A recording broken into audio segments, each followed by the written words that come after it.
Control کریں، international standard کے مطابق ہم اس کو پکنگ بھی کر سکیں، اس کی تیاری بھی کر سکیں، ایک بات۔ دوسری بات یہ ہے کہ انٹر کراپنگ جو ہے that is crime in mango.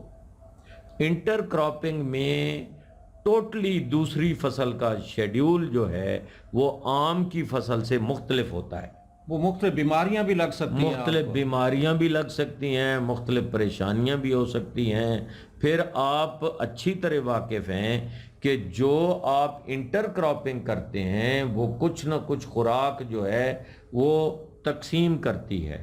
میں یہاں پہ ذمہ دار بھائیوں سے یہ دست بستہ گزارش کروں گا کہ کبھی بھی تیل دار اجناس جو ہے وہ آم میں نہ لگائیں، وہ ہماری خوراک کا ایک میجر حصہ جو ہے وہ کھا جاتی ہے۔ مثلا وہ آم کے پودے کو خوراک لگنے کی بجائے وہ تیل دار اجناس بہت زیادہ کھینچتی ہے۔ اور رہا روایتی طریقہ جو ہے اس میں ہوا کا لگنا، ابھی پچھلے پروگرام میں نے جو آپ سے ذکر کیا تھا، ہوا کا لگنا ضروری ہے۔ جس پودے میں ہوا گزر رہی ہے اس میں پھل بھی زیادہ ہے، ظاہر ہے اس کو ہوا بھی لگنی ہے، اس کو روشنی بھی ملنی ہے۔ جس پودے میں سردیوں کی روشنی اور گرمیوں کی روشنی گزر رہی ہے، عام بیسیکلی انڈیا میں ایک کتاب لکھی گئی ہے، اس میں پہلا لفظ یہ ہے کہ یہ پودا جو ہے ریگستانی پودا ہے۔ آم کو کہا گیا ہے، آم کو کہا گیا ہے کہ یہ ریگستانی پودا ہے۔ جب یہ کہا گیا ہے تو اس کے لیے گرمی اور سردی میں کم پانی، زیادہ دھوپ اور زیادہ ہوا کی ضرورت ہوتی ہے سردیوں میں۔ صحیح۔ پانی جو ہے، بڑا پودا جو ہے اس کے نیچے اتنی ٹھنڈک ہوتی ہے کہ اس کو خشک حالت میں لے جانا بہت مشکل ہو جاتا ہے بڑے پودے کو۔ چھوٹے پودے کی یہ ہے کہ آپ کے جب دھوپ نکلتی ہے تو اس کے پاؤں میں بھی دھوپ لگتی ہے، اس کے سر پہ بھی دھوپ لگتی ہے، اس کی شاخوں پہ بھی دھوپ لگتی ہے۔ جب سورج نکلتا ہے تو مشرق سے، جب سورج نصف النہار پر ہوتا ہے تو سر پہ دھوپ لگتی ہے، اور جب سورج ڈھلتا ہے تو اس کی کمر کو دھوپ لگتی ہے، اور یہ دھوپ جو ہے اس پودے کے لیے بینیفیشل ہے۔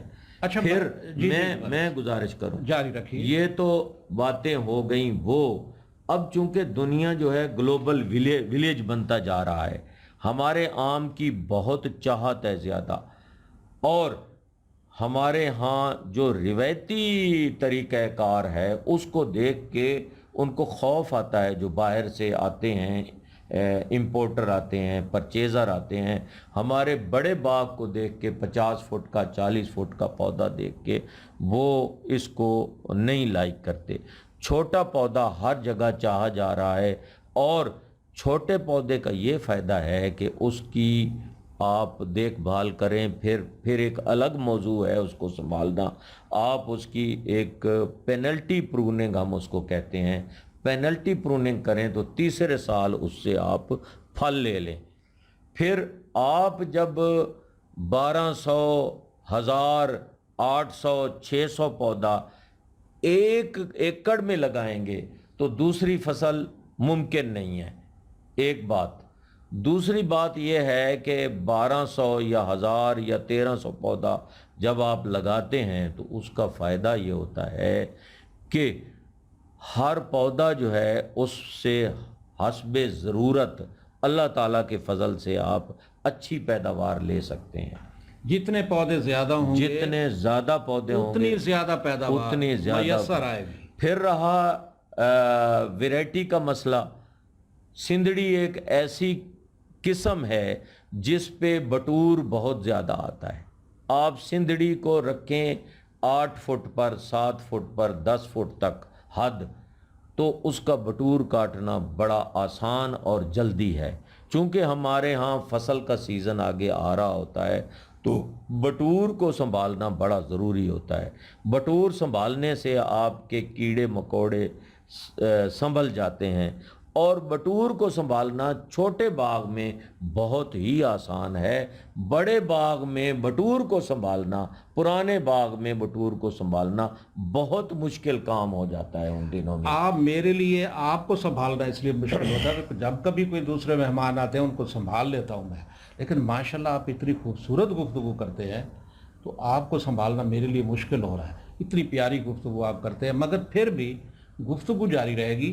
یہ بتائیے کہ آپ مصر بھی گئے اور ورلڈ اوور بھی آپ نے ٹور کیے ہیں ماشاءاللہ، تو یہ جو جدید طریقہ کاشت ہے، یہ جو الٹرا ہائی ڈینسٹی، ڈینسٹی ہے۔ ہاں ہائی ڈینسٹی ہے، تو یہ اب ملتان میں اور جنوبی پنجاب پھر پاکستان میں اس کے رجحانات میں اضافہ ہوا ہے کہ نہیں؟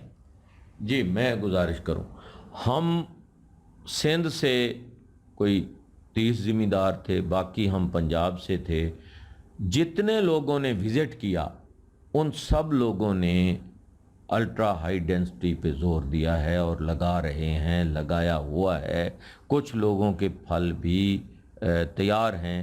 میں آپ کو اس کا میں نے جو لگائے ہیں وہ واٹس ایپ بھی بھیج دوں گا۔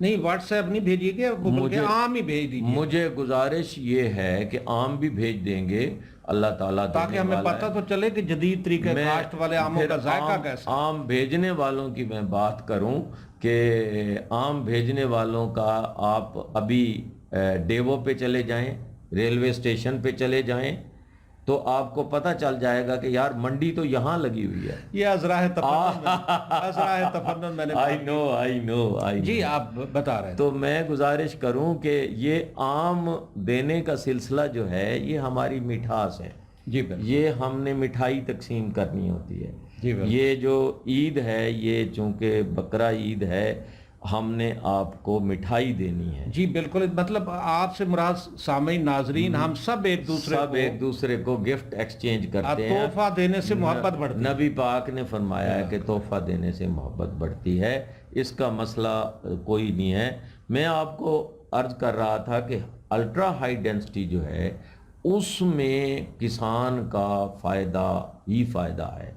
ہاں کسان گھبرایا ہوا ہے کہ یار چھوٹے پودے کو، میں جو ضروری بات سمجھتا ہوں میلسی صاحب، وہ یہاں اس فورم پہ وہ بات کرنا بڑا ضروری ہے۔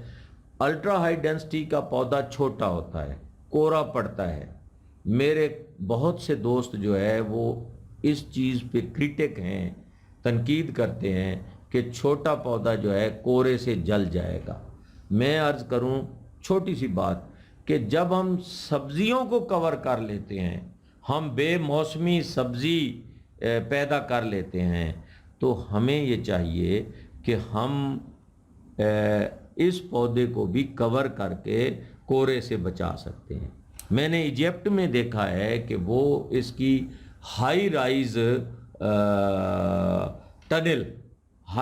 ٹنل بنا رہے تھے، اور میں نے ان سے پوچھا، میں نے کہا یہ کیا کر رہے ہیں؟ تو انہوں نے کہا کہ ہم سردیوں میں وہاں کی زمین جہاں وہ عام ہم نے مشاہدہ کیا، وہ زمین ہماری تھل کی یا ہمارے چولستان کی زمین سے بہتر نہیں تھی، لیکن انہوں نے بڑا اچھا مینٹین کیا ہوا تھا، پانی کو بھی کنٹرول کیا ہوا تھا اس کے ڈرپ اریگیشن کے ذریعے، اور اوپر انہوں نے بالے لگائے ہوئے تھے یا وہ لگا رہے تھے کہ ہم اس کو سردی میں کنٹرول کریں گے سردی سے، اور گرمی میں کنٹرول کریں گے گرمی سے، اس کے اوپر کنوپی بنا کے۔ بہت شکریہ ملک ظفر عباس مہیز صاحب کی آپ معلوماتی گفتگو سن رہے تھے کہ دنیا بھر میں آموں کی کاشت جو ہے وہ جدید طریقے سے ہو رہی ہے، سائنسی بنیادوں پہ ہو رہی ہے۔ اگر ہم بھی، اگر ملتان کے دوست اور ساؤتھ پنجاب کے دوست زیادہ پیداوار بھی چاہتے ہیں اور اپنی فصل کو، آموں کی فصل کو محفوظ بھی رکھنا چاہتے ہیں، تو کن کن چیزوں کا خیال رکھنا ہے وہ ملک ظفر عباس مہیز صاحب نے آپ کو بتایا کہ نئی اقسام بھی ہم نے لگانی ہیں اور ان کے لیے کیا کیا احتیاط ہونی چاہیے وہ بھی انہوں نے بتایا۔ ایک چیز میں ایڈ کرتا چلوں کہ ہمارے ہاں جتنی بھی کمرشل ویرائٹیز ہیں